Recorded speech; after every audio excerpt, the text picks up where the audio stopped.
नमस्कार, मैं हूं देवांजलि मोइत्रा। 14 फरवरी के बाद देश और दुनिया के हालत में काफी परिवर्तन हुआ है। पहला परिवर्तन तो ये हुआ है कि हमले के बाद भारत का संयम और धैर्य जवाब दे गया और पाकिस्तान को सबक सिखाने के लिए भारत ने कमर कस ली। भारत ने पहले तो पूरी दुनिया को बताया कि यह हमला पाकिस्तान में प्रायोजित हुआ था और सेना ने आतंकवादियों की मदद की थी।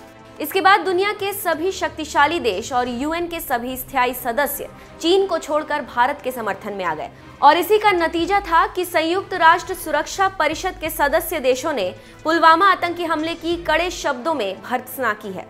जम्मू कश्मीर के पुलवामा में हुए फिदायीन हमले को सभी सदस्य देशों ने एक साथ एक सुर में मानव जाति के लिए घृणित और कायराना हरकत बताई। आपको मालूम हो कि 14 फरवरी को हुए इस हमले में सीआरपीएफ के 40 जवान शहीद हो गए और कम से कम 45 जवान जख्मी हो गए। हमले के तुरंत बाद पाकिस्तान समर्थित आतंकी संगठन जैश ए मोहम्मद ने इसकी जिम्मेदारी ली। उसके बाद भारत के प्रस्ताव पर यूएनएससी के P5 देशों, स्थायी सदस्यों और 10 अस्थायी सदस्यों ने इस हमले की निंदा की। और हाँ, पाकिस्तान का नया दोस्त चीन, जो मजबूर होकर और ना चाहते हुए भी दिल मसोस कर इस प्रस्ताव का समर्थन किया। सुरक्षा परिषद के सदस्यों ने जवानों के पीड़ित परिवारों और घायल हुए सैनिकों और भारत सरकार के प्रति गहरी सहानुभूति और संवेदना जाहिर की। हमले में जख्मी जवानों के जल्दी ठीक होने की कामना की। सुरक्षा परिषद के देशों ने इस बात पर भी जोर दिया कि आतंकवाद किसी भी रूप में हो, वो मानव सभ्यता के लिए खतरा है और उसे बर्दाश्त नहीं किया जा सकता, क्योंकि ये वैश्विक शांति और सुरक्षा के लिए सबसे बड़ा रोड़ा बनता जा रहा है। संयुक्त राष्ट्र संघ के सुरक्षा परिषद के सदस्य देशों ने इन जरूरतों पर भी बल दिया कि आतंकवाद के साजिशकर्ताओं, आयोजकों और फंड देने वालों के खिलाफ कड़ी कार्रवाई होनी चाहिए। जो लोग और संगठन ऐसे कारनामों के लिए जिम्मेदार हैं, उन्हें इंसाफ के कटघरे में खड़ा करने का समय अब आ गया है। इन देशों ने अपील की है कि अंतर्राष्ट्रीय नियम कानून और सुरक्षा परिषद के संबंधित प्रस्तावों के तहत एक दूसरे की मदद करते हुए आतंकवाद के खिलाफ कार्रवाई करनी चाहिए। सुरक्षा परिषद के सदस्य देशों ने एक बार फिर दोहराया कि कोई भी आतंकी कार्रवाई आपराधिक और अनुचित है। इससे कोई फर्क नहीं पड़ता कि इसके पीछे मंशा क्या थी या किसने, कब और कहां इसे अंजाम दिया। सुरक्षा परिषद के सदस्य देशों ने कहा कि सभी देशों को संयुक्त राष्ट्र चार्टर में निहित कानूनों के मुताबिक कार्रवाई करनी चाहिए।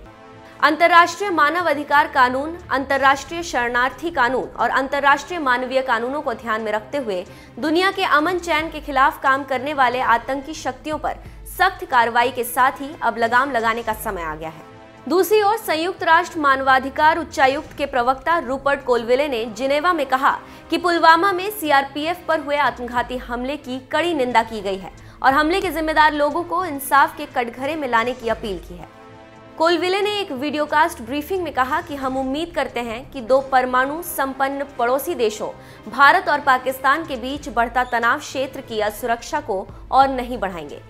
1989 में आतंकवाद शुरू होने के बाद से अब तक के सबसे भयानक हमले में पुलवामा हमला शामिल है, जिसमें जैश ए मोहम्मद के एक आतंकी हमलावर ने विस्फोटकों से भरी अपनी गाड़ी को सीआरपीएफ की बस से टक्कर मार दी थी, जिसमें कम से कम 40 जवान मौके पर ही शहीद हो गए और हमले में 45 से ज्यादा जवान गंभीर रूप से घायल भी हुए।